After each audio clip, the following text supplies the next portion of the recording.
In yesterday's class, we covered labor turnover and absenteeism. Okay, we finished labor turnover and absenteeism. It was a small topic.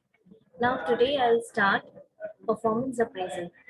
Okay, performance appraisal एक topic है आज का class. तो ये थोड़ा लंबा topic है, इसमें थोड़ी चीजें समझने के लिए है। तो आप पहले लेक्चर सुनिए, लिखवाना हम जिस दिन ऑफलाइन वाले क्लास में आना उस दिन लिखवा देंगे, ठीक है? क्योंकि ज्यादा लोग ज्वाइन कर रहे हैं अभी ऑनलाइन, मैं तुमसे लगा तो इसीलिए okay. Rest of you please switch on your cameras.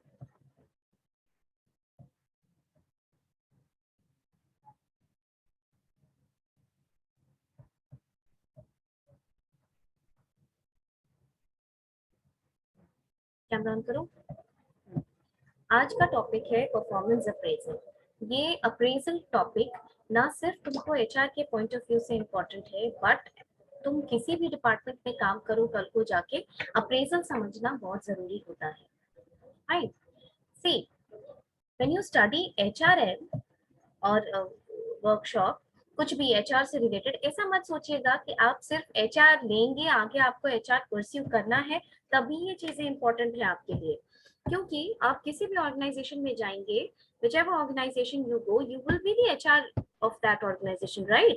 Human resources रहोगे ना उस ऑर्गेनाइजेशन के। तो ये समझना बहुत जरूरी है कि what is expected of you and what should you expect. There are many questions जो आपको वर्कशॉप करने के बाद इसका आंसर मिलेगा। जैसे in the end of the interview, always there is a favorite question of the employer, that why should I hire you? Okay, and another question, what is your expectation from the organization? तो तुमको कैसे पता है कि organisation से क्या expect करना है? They are not fools, वो ये जानते हैं कि तुम अभी बस किताब से बाहर निकले हो, एमबीए करके तुम बाहर निकल रहे हो, जो भी बोलोगे वो थियोरेटिकल होगा।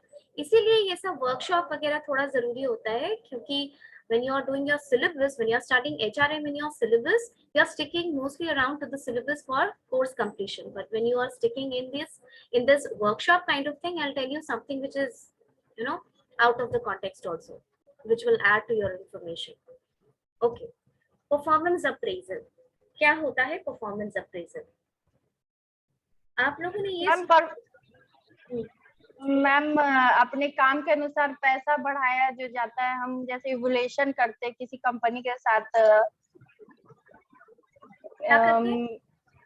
मैम जैसे किसी ऑर्गेनाइजेशन के साथ वो इंटरव्यू लेता है तो पूछता है कि आपका एक्सेप्टेड सीटीसी कितना है, वो चीज होता है। तो हम अपने काम अपने एक्सपीरियंस के हिसाब से उसका ये करते हैं, अप्रेजल करते हैं। वो अपने बिना एक्सपीरियंस के हिसाब से, जैसे किसी का 10 लाख एनुअल है तो वो अगला ऑर्गेनाइजेशन में ये करता है तो वो 12 का डिमांड करता है, वो इस तरह से ये करता है ना, मूल्यांकन करता है। अच्छा, और किसी को कुछ ऐड करना है इसमें? परफॉर्मेंस अप्रेजल का क्या मतलब है? मैम परफॉर्मेंस अप्रेजल सीधे रिलेट करता है जो भी एग्जिस्टिंग उसका एम्प्लॉय है। जैसे कि आप अभी वर्किंग में हो, आपका परफॉर्मेंस जैसा अच्छा है, क्योंकि जैसा कि अभी देखा जा रहा है कि बहुत सारे एमएनसीज में 360 डिग्री परफॉर्मेंस अप्रेजल किया जा रहा है। मतलब उसका जितना भी, जैसे अटेंडेंस हो गया, उसका वर्क क्वालिटी हो गया, बिहेवियर हो गया ऑर्गेनाइजेशन में, ये सब रिलेट करके उसका अप्रेजल किया जाता है। अप्रेजल से मतलब मैम ये क्लियर होता है कि उसका जो सैलरी होता है वो इंक्रीज होता है सीधे। किसी का ये व्यू पॉइंट नहीं है कि परफॉर्मेंस अप्रेजल से काम से निकाल भी दिया जाता है, सिर्फ सैलरी बढ़ती है बोल रहे? यस मैम, जो मतलब अच्छा काम करता है उसके लिए अच्छा होता है, जो गलत करता है उसके लिए मैम वही तो बोले मैम, अगर वो काम तो उधर उसको सैलरी नहीं उतना मिलेगा तो वो तो मैम रिजाइन मार के दूसरे जगह ऑर्गेनाइजेशन में ना जाएगा। ये सुने हो ना, लोग कहते हैं कि 1 साल काम किया तो इसका पैसा बढ़ा इस कंपनी में। Yes ma'am. या कुछ दिन तो काम कर रहा था फिर निकाल दिया इसको, ऐसा भी सुने होंगे। Yes ma'am. या फिर ये भी सुने होंगे कि 1 साल काम किया उसके बाद इसका ट्रांसफर हो गया। Regular review of employee. True. तुम अनम्यूट नहीं कर पा रहे हो क्या? If you are not able to unmute, then you can unjoin and then rejoin. तो नेटवर्क एरर कभी-कभी होता है।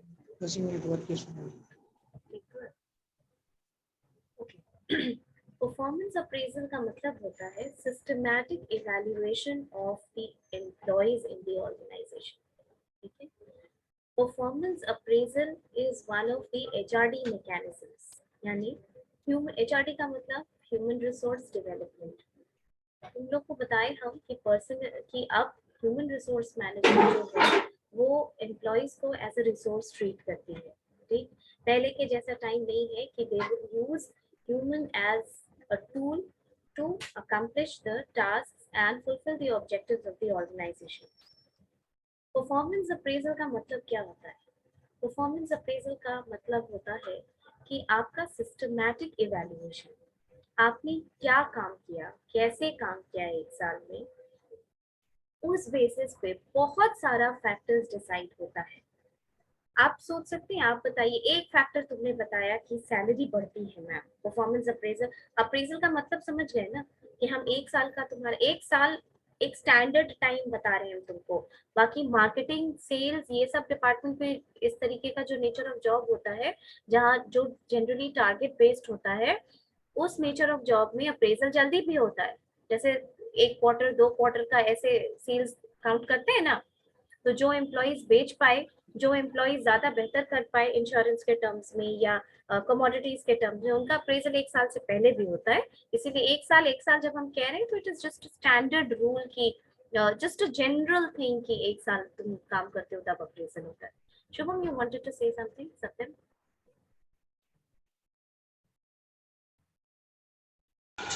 नो, क्लियर हो गया.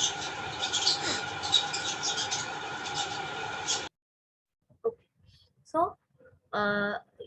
आप जब भी देखेंगे कि दिवाली वगैरह के टाइम पे सेल्स का जो सेल्स बेस्ड जॉब होता है, नंबर ऑफ फ्रिज जितना बेचा, गर्मी के टाइम पे नंबर ऑफ एसी बेचा, तो इस तरीके से भी अप्रेजल होता है. इंक्रीमेंट फिर अलग होता है क्या? नहीं, इंक्रीमेंट बताते हैं, तो पहले अप्रेजल समझो फिर बताते हैं. सो परफॉर्मेंस अप्रेजल से बहुत सारा अदर फैक्टर्स भी जज किया जाता है. जब हम तुम्हारा अप्रेजल क्या होगा, तुम्हारा एग्जाम, फर्स्ट सेमेस्टर का एग्जाम हुआ, तुम्हारा सेकेंड सेमेस्टर का एग्जाम हुआ, या क्लास में अगर हम टेस्ट ले लें या क्लास में हम तुम्हारा मार्क्यू ले लें, तो उससे पता चलेगा ना कि तुम्हारा अप्रेजल कहाँ है, तुम क्या कहाँ स्टैंड करते हो, कितना पढ़े, कितना परफॉर्म किए. अंडरस्टूड? उसी तरीके से एम्प्लॉयज का भी अप्रेजल होता है. देखो, अप्रेजल होने का क्या मतलब होता है? अप्रेजल होने का क्या मतलब है कि क्या क्या चीजें डिसाइड होती हैं अप्रेजल से. एक तुमने बताया, जैसे कोई ऑर्गेनाइजेशन अपने एम्प्लॉयज का अप्रेजल कर रहा है तो वो क्या क्या फैक्टर्स उससे डिटरमिन करेगा, किन चीजों को वो डिसाइड कर सकता है तुम्हारे परफॉर्मेंस अप्रेजल से. एक फैक्टर तो तुमने बताया सैलरी, राइट. बाकी बचा दी अदर फैक्टर्स, कुछ और सोच सकते हो? मैम उसके हेड से उसके बारे में पूछेगा कैसा काम का है, तो पूछ के क्या करेगा, पूछ के क्या करेगा? तो मैम उसी हिसाब से ना मैम ये करेगा, अप्रेजल बढ़ाएगा. जैसे हम मेरे से सीनियर तो कोई होगा, आप सब जगह का तो एक मैनेजर होगा ना मैम. क्या बढ़ाएगा? सैलरी की बात कर रही हो ना पूजा? Yes ma'am. ठीक है, तो सैलरी एक फैक्टर हमने काउंट किया. इसके अलावा और कुछ दिमाग में आ रहा है तुम लोग के?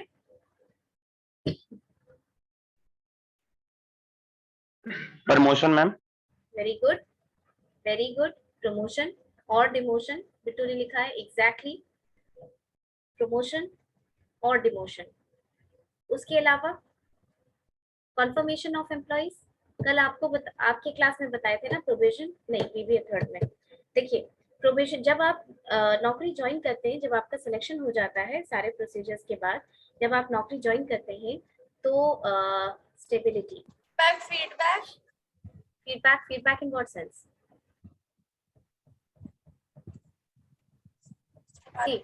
ओके, आप जो पॉइंट्स बोलते हैं उसको जस्टिफाई करिए कि आप क्या सोच करके वो पॉइंट बोले. ओके, सी, जब आप किसी ऑर्गेनाइजेशन को ज्वाइन करते हैं तो डायरेक्टली आपको काम पे तो नहीं रखा जाता है. डायरेक्टली काम पे का मतलब आपको एक प्रोबेशन पीरियड पे रखा जाता है, राइट. एक ट्रेनिंग पीरियड जिसको आप कह सकते हैं. Why are you put in training period? Because you are learning in that time. Okay, you are being trained, you are learning at that time. और जब आपका 1 साल के बाद, उसी कॉन्फर्मेशन पीरियड के बाद आपका अप्रेजल होता है, तो उस समय ऑर्गेनाइजेशन को ये भी डिसाइड करने में हेल्पफुल होता है कि आप अब काम सीख चुके हैं, आप full fledged as an employee function कर सकते हैं, या फिर your probation period should be extended. ठीक है, हो सकता है कि तुमको और इम्प्रूवमेंट की जरूरत है, right? So in that case maybe you need more improvement. In that case you cannot be treated as a confirmed employee. तो confirmation और probation period को decide करने में भी performance appraisal help करता है। दूसरा जो तुमने बोला सैलरी, उसमें भी हेल्प करता है। तीसरा कह सकते हैं रिवॉर्ड्स एंड रिकग्निशन। देखो ऑर्गेनाइजेशन में तुम लोग मान लो कि सपोज करो कि पीजीडीएम में इतने बच्चे हो, तुम लोग सब साथ में एक ही ऑर्गेनाइजेशन ज्वाइन करते हो, लेकिन परफॉर्मेंस जरूरी नहीं है कि 1 साल के बाद सबका एक ही हो। किसी का बहुत अच्छा हो सकता है, किसी का एवरेज हो सकता है, किसी का बिलो एवरेज हो सकता है।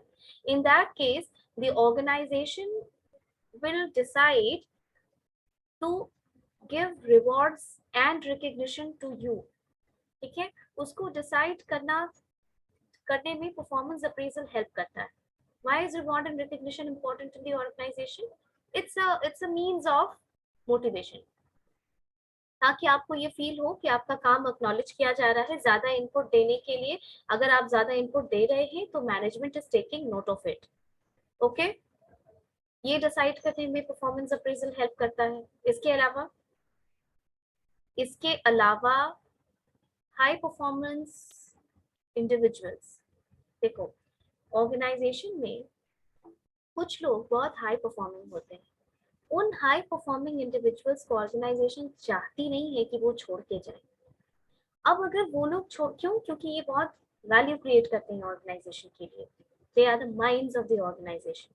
In that case, the organization doesn't want that these people should leave the organization. Now, to retain these organizations, you need to have a data of them. Okay, to retain these people in case they resign, in case they want to leave, you would know कि किन individuals को रोकना है और किन को जाने देना। Understood? Then performance appraisal will also help you to identify the training need.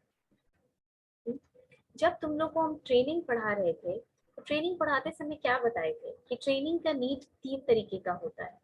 एक तो इंडिविजुअल का अपना नीड, दूसरा ऑर्गेनाइजेशन का नीड। Please mute yourself.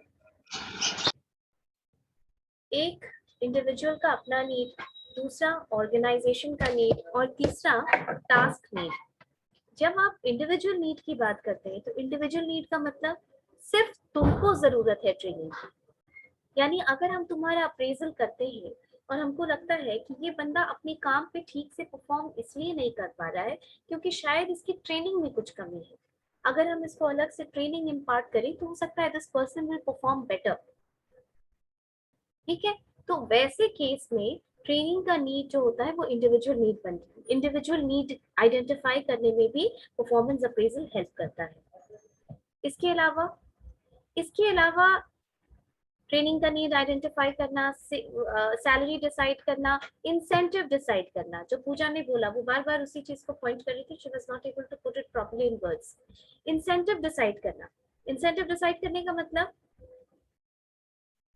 अगर हम सबको एक तरीके से ऑर्गेनाइजेशन में ट्रीट किया जाए, if everyone is treated similarly in the organisation and those people जो बहुत अच्छा काम कर रहे हैं उनको आप इंसेंटिव नहीं दीजिएगा, ज्यादा पैसा मिलेगा इस बात का मोटिवेशन नहीं दीजिएगा, तो कोई अपना ज्यादा एफर्ट लगाएगा? कोई नहीं लगाएगा। अगर तुमको हम बोल दें, अगर हम तुमको ये बात ल्योर करें कि भाई ऐसा ऐसा प्रोजेक्ट इस तरीके से असाइनमेंट जो बनाएगा उसको ज्यादा मार्क्स मिलेगा, वो एक प्रोसेस है जिसमें ज्यादा मेहनत लगती है, तो ऑब्वियसली अगर ज्यादा मार्क्स मिलेगा तो आपको मोटिवेशन होगा कि हम थोड़ी मेहनत करें उसमें।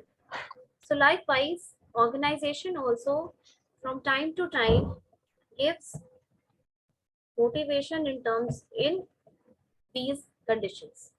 So training need identify करना, high performance individuals को identify करना, transfer decide करना, ठीक है। ट्रांसफर, परफॉर्मेंस अप्रेजल किया मैंने, मुझे लग रहा है कि तुम पटना, तुम्हारा परफॉर्मेंस बहुत अच्छा है पटना में, सो आई वुड थिंक कि भाई ये एम्प्लॉय तो हमारा स्टार एम्प्लॉय है, इसमें बहुत कैपेबिलिटी है, इसको किसी बड़े शहर में भेजो, ये वहां का प्रोजेक्ट संभाल लेगा। When he's in Patna, this person is, we are probably wasting the talent of this person.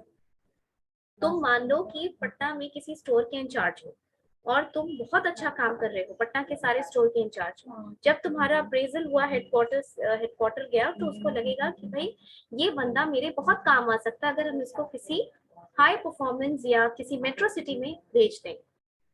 In that case what will happen? In that case transfer decide करने में भी ये हेल्प करता है। And on the other side, मान लो कि किसी बड़े जगह पे कोई मीडियोकर सा एम्प्लॉय है जिसका परफॉर्मेंस अच्छा नहीं है, तुमको लग रहा है कि इसके बदले अगर कोई एक बंदा वैसा आ जाए जिसका परफॉर्मेंस हाई है तो यहाँ स्टोर को ज्यादा हेल्प मिलेगा। ओके, तो वैसे केस में जो मीडियोकरली परफॉर्मिंग एम्प्लॉय है आप उसको किसी मीडियोकर जगह पे भेज दीजिएगा जहाँ पे इतनी हाई स्किल ट्रेनिंग की जरूरत नहीं होती है। अंडरस्टूड? तो ये सारे फैक्टर्स हैं, ट्रेनिंग हुआ, सैलरी हुआ, वेज एंड कॉम्पेंसेशन है, रिवॉर्ड्स एंड रिकग्निशन है, इंसेंटिव है, हाई परफॉर्मेंस इंडिविजुअल्स है, प्रमोशन है, डिमोशन है। डिमोशन रेयरली किसी ऑर्गेनाइजेशन में होता है, ठीक है, क्योंकि ये बहुत ही डिमोटिवेटिंग होता है कि तुम जिस पोजीशन पे हो उससे तुमको नीचे की तरफ भेज दिया जाए। लेकिन हाँ, ये तो कभी कभी ऐसा स्टेप लेना पड़ता है ऑर्गेनाइजेशन को। Okay, this is the reason why performance appraisal is done. अच्छा, अब ये बताओ तुम लोग कि अगर परफॉर्मेंस अप्रेजल नहीं किया जाएगा किसी ऑर्गेनाइजेशन में तो इसका क्या मतलब हुआ? ऑर्गेनाइजेशन अच्छा नहीं है मैम।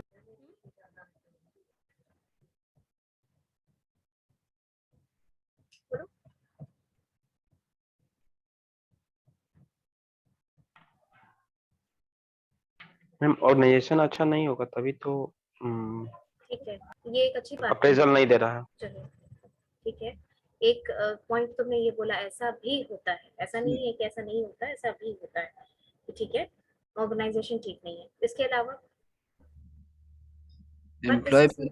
एम्प्लॉय बेनिफिट के लिए कोई काम नहीं करना चाहती कंपनी। एम्प्लॉय बेनिफिट, देखो नॉर्मली क्या होता है कि तुम जिस भी ऑर्गेनाइजेशन में काम करोगे, देखो नॉर्मली ऐसा ही होता है ना कि तुम्हारा अप्रेजल हुआ तो कुछ पैसा बढ़ेगा, अगर पैसा नहीं बढ़ाएगा तो तुम छोड़ के चले जाओगे, तो उस तरीके से तो उस ऑर्गेनाइजेशन में कोई काम नहीं करना चाहेगा, तो थोड़ा बहुत अप्रेजल तो होता ही है। और बताओ और क्या सोच सकते हो? मैम एम्प्लॉय एक्टिव नहीं रहेंगे अपने काम के प्रति जब तक इनका परफॉर्मेंस अप्रेजल नहीं लिया जाएगा। मैम उनको मोटिवेशन नहीं मिलेगी। उनको मोटिवेशन नहीं मिलेगी। Yes Abhishek, you are right, and Puja you are also right. देखो, और मैम ऑर्गेनाइजेशन ग्रोथ भी नहीं करेगा अच्छे से अगर उनका परफॉर्मेंस अप्रेजल नहीं हो तो एम्प्लॉय लोग। हाँ, तो बर्थडे चैलेंज भी नहीं दिखेगा एम्प्लॉइज को तो। चैलेंज देखो, कोई ऑर्गेनाइजेशन, देखो जो क्रांतिकारी लोग होते हैं ना उनका अलग ही एंगल होता है सोचने का और वो भी सही होता है। So, भास्कर का भी आंसर इज ऑल्सो राइट। ये एंगल ज्यादातर लोग नहीं सोच पाते हैं इसमें, बट ही इज राइट। जो खराब ऑर्गेनाइजेशंस होती हैं, जो थोड़ी वैसी ऑर्गेनाइजेशन, मीडियोकर टाइप की ऑर्गेनाइजेशन है जो बहुत ज्यादा एम्प्लॉयज के प्रति नहीं सोचती हैं, sometimes they refrain from giving appraisal. लेकिन ये स्टैंडर्ड बिहेवियर नहीं है ऑर्गेनाइजेशंस का, क्योंकि अगर नहीं होगा तो आप वहाँ पे काम क्यों करेंगे? तुम्हारी सैलरी नहीं बढ़ेगी तो तुम क्यों काम करोगे वहां पर? ओके, अगर किसी का अप्रेजल नहीं होता है तो इसका मतलब ये होता है कि your work is not being acknowledged in the organisation. आपका काम एक्नॉलेज नहीं किया जा रहा है वहां पर, आप क्या कर रहे हैं नहीं कर रहे हैं इससे उसको कोई मतलब नहीं है। बस they are only concerned about the work being done by you, that's it. तुम्हारी मोटिवेशन के लिए, तुम्हारे बेनिफिट के लिए ऑर्गेनाइजेशन काम नहीं कर रही है, एंड ये तुम्हारे एंड पे बहुत ही डिमोटिवेटिंग होता है कि your work is not being acknowledged और तुम्हारा अप्रेजल नहीं हुआ। और ऐसी ऑर्गेनाइजेशन में काम करने का थोड़ा सा डिसएडवांटेज ये होता है कि जब इसको छोड़ करके तुम किसी और ऑर्गेनाइजेशन में जाओगे तो वहां भी क्वेश्चन आएगा कि भाई आपने 1 साल काम किया तो आपका अप्रेजल हुआ क्यों नहीं, मतलब there was something wrong with you. क्योंकि समटाइम्स क्या होता है ना कि जब आपका आपका डिसिप्लिन खराब होता है या कुछ उस तरीके का इशू होता है तभी भी अप्रेजल नहीं दिया जाता है, सबको नहीं, बस जस्ट पर्सन कंसर्न है वो। So this becomes a question. Okay? और एक बात ध्यान रखिए कि HRD का एक मैकेनिज्म है परफॉर्मेंस अप्रेजल, यानी HRD means human resource development. जब एम्प्लॉयज को ऑर्गेनाइजेशन में लाया जाता है तो उनको डेवलप किया जाता है। You will not be as you are outside the organisation. Organisation आपके डेवलपमेंट के लिए इनपुट्स देती है जिसमें से कि एक अप्रेजल है। परफॉर्मेंस अप्रेजल का ये सारा जो फैक्टर्स हमने अभी देखा वो तो एडमिनिस्ट्रेटिव यूज हो गया, हुआ ना, कि ट्रांसफर है, प्रमोशन है, डिमोशन है, सैलरी है, इंसेंटिव है, ट्रेनिंग नीड है, etcetera etcetera. These are all the administrative use. इसका एक और यूज होता है which is the self improvement use. तुम्हारा जब तुम्हारा एग्जाम नहीं होगा और कोई एग्जाम नहीं होगा और तुम्हारा सीधा पीजीडी में तुमने एडमिशन किया और लास्ट में तुम निकल गए, ये थोड़ा सा डिमोटिवेटिंग होगा ना तुम्हारे लिए, पढ़ने में भी मन नहीं लगेगा। एक टारगेट होता है तो थोड़ा सा मन भी लगता है पढ़ने में, right? Yes ma'am.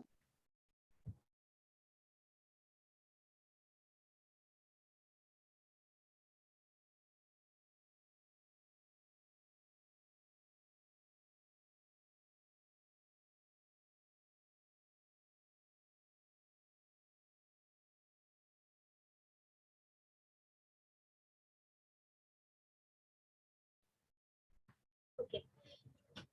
This is also the one of the important uses of performance appraisal is also self improvement, because this way the employees come to know कि उनमें क्या lack है, ठीक है, क्या lack है, क्या problem है उनके साथ, और is there anything the person will be able to identify the area of improvement.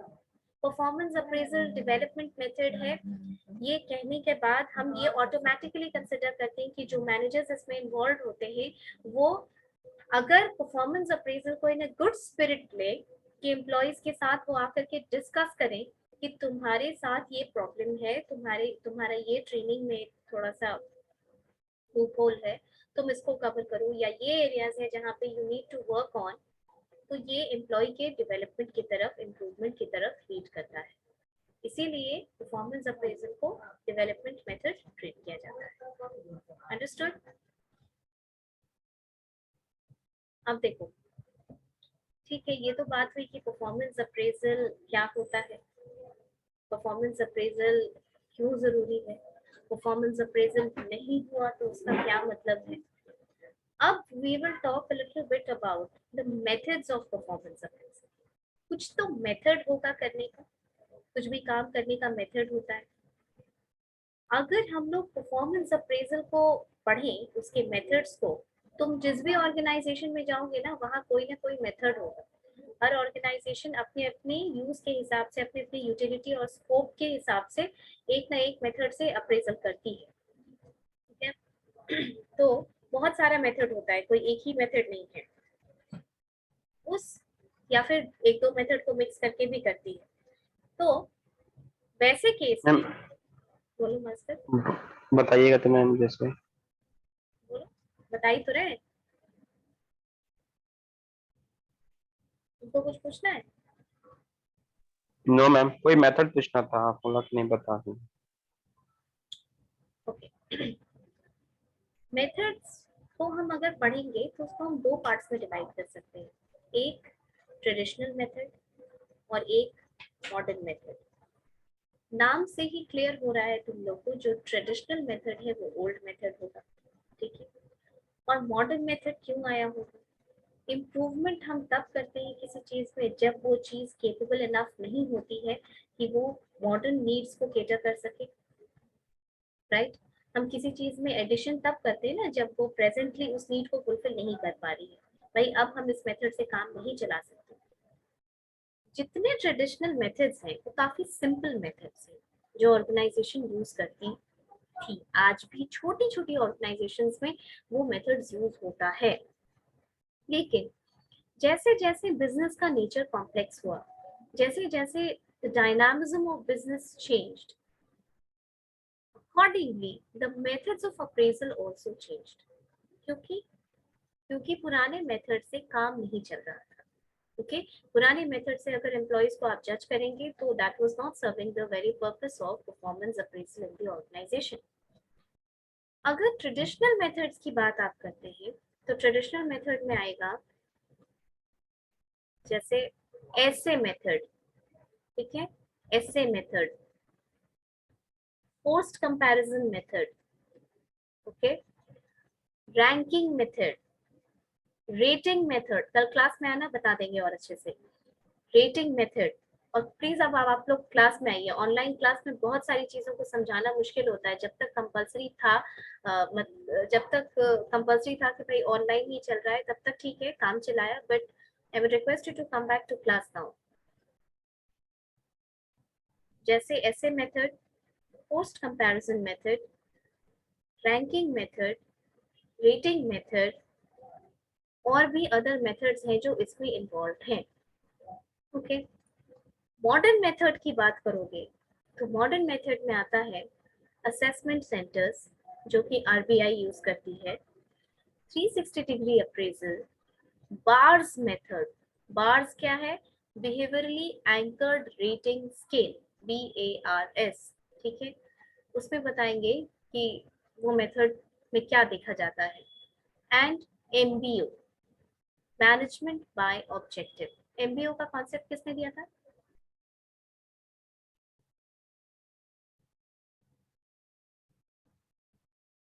Peter Drucker, ठीक है। Management by objective concept was given by Peter Drucker in 1954। तो उसमें क्या होता है कि ऑब्जेक्टिव बना दिया जाता है एम्प्लॉयर का भी और एम्प्लॉय का भी, और लोग अपने ऑब्जेक्टिव या गोल्स के हिसाब से काम करते हैं, ठीक है। भास्कर, समझ में आया? Yes, ma'am. So these were the methods, the old methods and the new methods of performance appraisal. Understood? ऐसे मेथड की अगर तुम बात करो तो ऐसे मेथड क्या है? जैसे नाम सुन करके लगता है, एक एक मेथड थोड़ा थोड़ा बता देंगे, ज्यादा फोकस आप लोग को मॉडर्न मेथड पे करना है।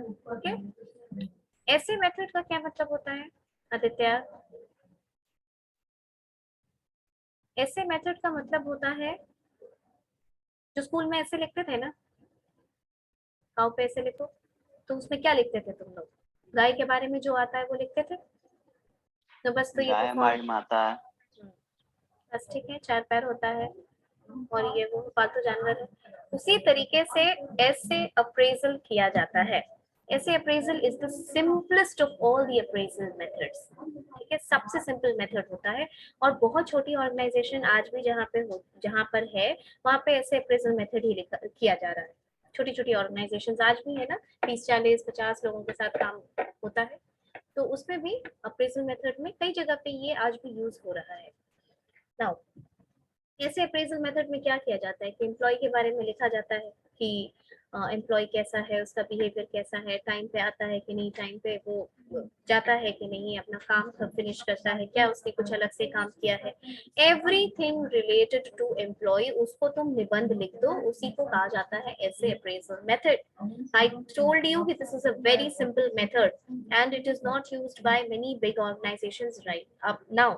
इनफैक्ट ये बहुत छोटी छोटी ऑर्गेनाइजेशंस ही अब यूज करती हैं सिर्फ, ठीक है। देखो, जब हम तुम्हारा इवैल्यूएशन कर रहे हैं, जैसे सपोज करो कि हम तुम्हारा ही इवैल्यूएशन कर रहे हैं क्लास में, तो हम 2 तरीके से तुम्हारा इवैल्यूएशन कर सकते हैं, एक सब्जेक्टिव मेथड से और दूसरा ऑब्जेक्टिव मेथड। यानी तुम्हारे पर्सनालिटी का 2 तरीके से एनालिसिस हो सकता है कि नहीं, एक सब्जेक्टिवली और एक ऑब्जेक्टिवली। ऑब्जेक्टिवली क्या देखेंगे हम? ऑब्जेक्टिव मतलब कि तुम्हारा अटेंडेंस कितना है, उसमें तो दिमाग लगाना नहीं है, सीधा रिकॉर्ड निकालेंगे और देखेंगे क्लास में कितने दिन तुम आए हो, तो सीधा ऑब्जेक्टिव लिख देंगे। तुम्हारे किसी क्लास का प्रेजेंस, किसी भी क्लास का अटेंडेंस निकालना है तो वो ऑब्जेक्टिव मेथड हो जाएगा। तुम्हारा मार्क्स देखना है तो वो ऑब्जेक्टिव मेथड हो जाएगा, सीधा पेपर खोलेंगे और मार्क्स देखेंगे तुम्हारा। This will be objective method. लेकिन सब्जेक्टिव का क्या मतलब होता है?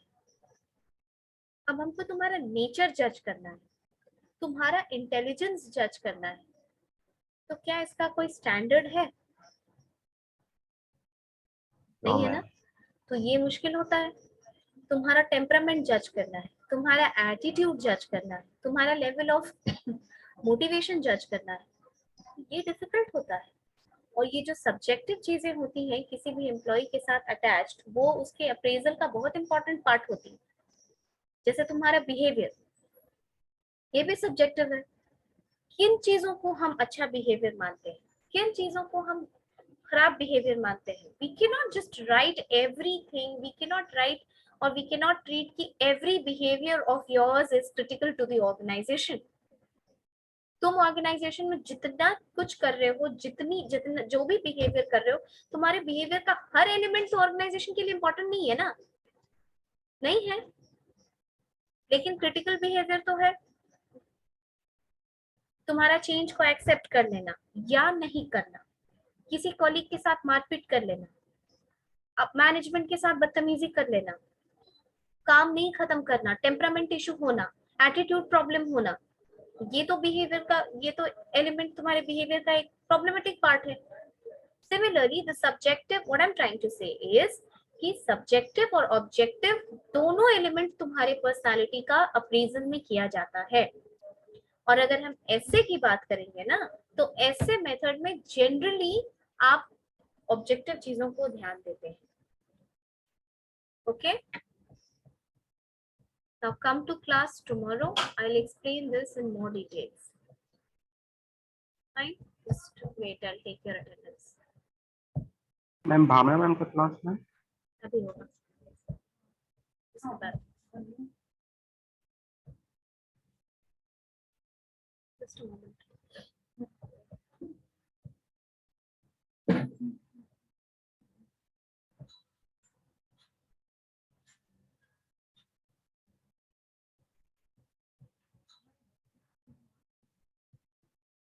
आप लोग अब क्लास आना शुरू कीजिए, ठीक है? ऑनलाइन बटन कीजिए, क्लास में हमेशा ही ज्यादा समझ में आता है।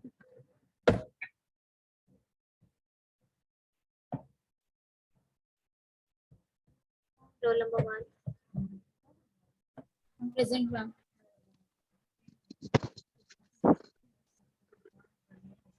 2 3 4 4 3 है ma'am. 4 5. Shirin also had joined. When she is responding. Okay. 4 5 6 6 present, ma'am. 7 8 9 Yes, ma'am. 9 9 present, ma'am. 10 Present, ma'am. 11 12 Present, ma'am. 10 Anurag, I marked your attendance. 12 13 14 15. हाँ, okay. 15 मैम 6. 14। हाँ हाँ ठीक है। 15 16 17 Present, ma'am. 17. 18 19 Yes, ma'am. 20 Yes, ma'am. 20. 21 22 23 24 25 26 Yes, ma'am. 26, ma'am. 27 present 28 ma'am. 27 27 के बाद, okay, 28 29 yes ma'am. 28 present 29 28 है ma'am. ठीक है, 29 30 यस मैम 31 30 मैम हाँ हाँ माफ करिए 31 32 33 हो गया। Yes, ma'am. 25. I'm 26. 26 Vishal lab mark क्यों, विभा मार्क क्यों, अटेंडेंस क्यों नहीं बोलते? आवाज नहीं आ रही है क्या? सत्यम प्लीज म्यूट आ योरसेल्फ। रही है मैम। ओके ठीक है, मार्क हो गया। चलो see you in the next class tomorrow.